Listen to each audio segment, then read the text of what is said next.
თითქმის 2000 წელია იაპონელები, რომლებიც სანაპიროსთან ახლოს ცხოვრობენ, ყოველდღიურად დაკავებულნი არიან ამ დიდებულ და საინტერესო საქმით. ეს საქმე კი მარგალიტებზე ნადირობაა. მარგალიტებზე ნადირობა გულისხმობს მემარგალიტეების პოვნას და მათ შეგროვებას. მემარგალიტეებად მოიხსენიება ზღვისა და მტკნარი წყლის ორსაგდულიანების საერთო სახელწოდება, რომელთა მანტიაში წარმოიქმნება მარგალიტი. ტროპიკული ზღვების მემარგალიტეების რეწვა მარგალიტის მოსაპოვებლად იწარმოება. იაპონიაში მათ სპეციალურად ამრავლებენ. მტკნარი წყლის მემარგალიტეები ბინადრობენ ზომიერი ჰავის ზონაში, სუფთა გამჭვირვალე მდინარეებში. მემარგალიტეების ნიჟარა საინტერესო ფორმისაა. ის შიგნიდან დაფარულია სადაფი სქელი შრით, რომლისგანაც ამზადებენ ღილებს და სხვა ნაკეთობებს. ქალებს, რომლებიც უკვე საუკუნეებია მარგალიტებზე ნადირობენ იაპონიაში, ამებს უწოდებენ. ამა იაპონურად ზღვის ადამიანს ნიშნავს, თუმცა იგივე სახელწოდების ქალაქიც არსებობს იაპონიაში, კუნძულ ჰონსიუს სამხრეთ ნაწილში, აიტის პრეფექტურაში. ამები ერთგვარი ფრიდაივერები არიან, რომლებიც 25 მეტრის სიღრმეზე ჩადიან და ფსკერზე მარგალიტებს ეძებენ. ხოლო ეს ტრადიცია, როგორც უკვე აღვნიშნეთ, უკვე 2000 წელია გრძელდება. საინტერესოა ფაქტი, რომ ეს დაივერები 25 მეტრის სიღრმეში ყოველგვარი აღჭურვილობის გარეშე ჩადიან. ამები საკმაოდ გაწაფული უნარებით გამოირჩევიან. მათ საკუთარი ფილტვების ხარჯზე შეუძლიათ ჩაყვინთონ, ეძებონ და ზედაპირზე ამოვიდნენ, რომ ისევ ჩაისუნთქონ და ეს პროცესი მუდამ გრძელდება.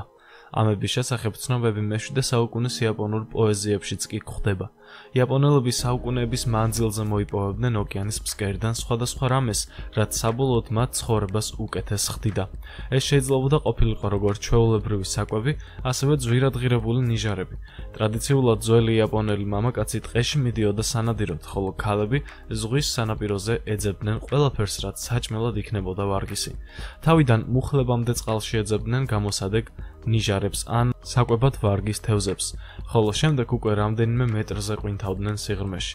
შესაძლოა სწორედ აქედან მომდინარეობს მარგალიტებზე მონადირის პროფესია იაპონიაში, რომელიც როგორც წესი ქალების პროფესიად ითვლება. თუმცა არსებობს კიდევ ერთი მიზეზი იმისა, თუ რატომ არის ეს პროფესია ქალების და ეს მიზეზი პირდაპირ კავშირშია ანატომიასთან. როგორც მეცნიერები ამბობენ, კანქვეშა ცხიმის გადანაწილება ქალის სხეულში განსხვავდება მამაკაცის სხეულისგან. ამის გამო კი ქალები წყალქვეშ ცივ წყალში უფრო დიდხანს ჩერდებიან. კიდევ ერთი მიზეზი კი ქალის ხასიათია, რომელიც მას სხვა მისნაირ ადამიანებთან აერთიანებს და ეს ყოველივე კარგ კავშირს ქმნის მათ შორის.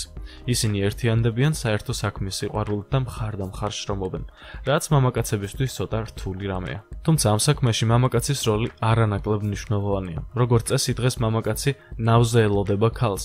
კაცს თოკი უჭირავს, რომ საფრთხის შემთხვევაში სასწრაფოდ ამოსწიოს ის და ქალი სიკვდილს გადაარჩინოს. თუმცა მთავარი აქ მაინც ტრადიციაა, რომელიც ქალიშვილებს და შვილიშვილებს გადაეცემოდა საუკუნეების მანძილზე. დღეს ამების უმეტესობა მოხუცი ქალია. თუმცა ისინი დიდი ასაკის მიუხედავად მაინც აგრძელებენ ყვინთვას და ეს საქმე სხვა ახალგაზრდა ქალებზე უკეთ გამოსდით. ჩნდება კითხვა, რატომ ყვინთავენ იაპონიაში ქალები თითქმის შიშვლები? ეს ერთგვარი ტრადიციის ნაწილია და ამავდროულად პრაქტიკული მხარეც.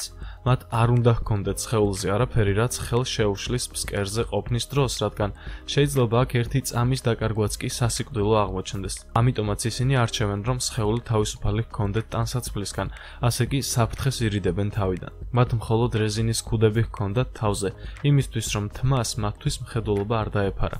1900-იანი წლების დასაწყისში ასპარეზზე წყლის სათვალე გამოჩნდა, რაც ამებმა მომენტალურად აითვისეს და ის მათი ნადირობის განუყოფელი ნაწილი გახდა. აღსანიშნავია, რომ ეს ყველაფერი ხდებოდა 1970-იან წლებამდე, ხოლო მას შემდეგ, რაც იაპონიაში ჰიდროკოსტიუმები შემოვიდა, ამებმა მათი გამოყენებაც დაიწყეს.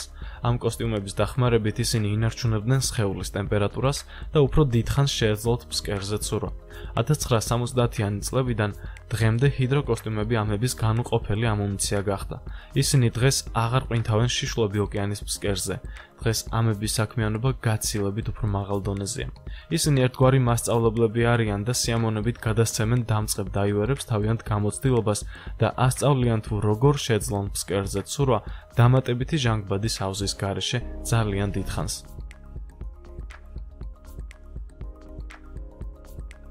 მთლიანობაში კი ჩვენი დღევანდელი ვიდეოც ასე მიიწურა. გმადლობთ, რომ თავიდან ბოლომდე უყურეთ ვიდეოს. ეს ჩვენი ახალი არხია, Boom Story. თქვენი მხრიდან ყველაზე დიდი მხარდაჭერა იქნება ის თუ გამოიწერთ არხს და ვიდეოს მეგობრებს გაუზიარებთ. ასევე არ დაგავიწყდეთ ამ ვიდეოს მოწონება. მე შემდეგ ვიდეომდე გემშვიდობებით, რომელიც როგორც წესი, შემდეგ დღეს დაიდება.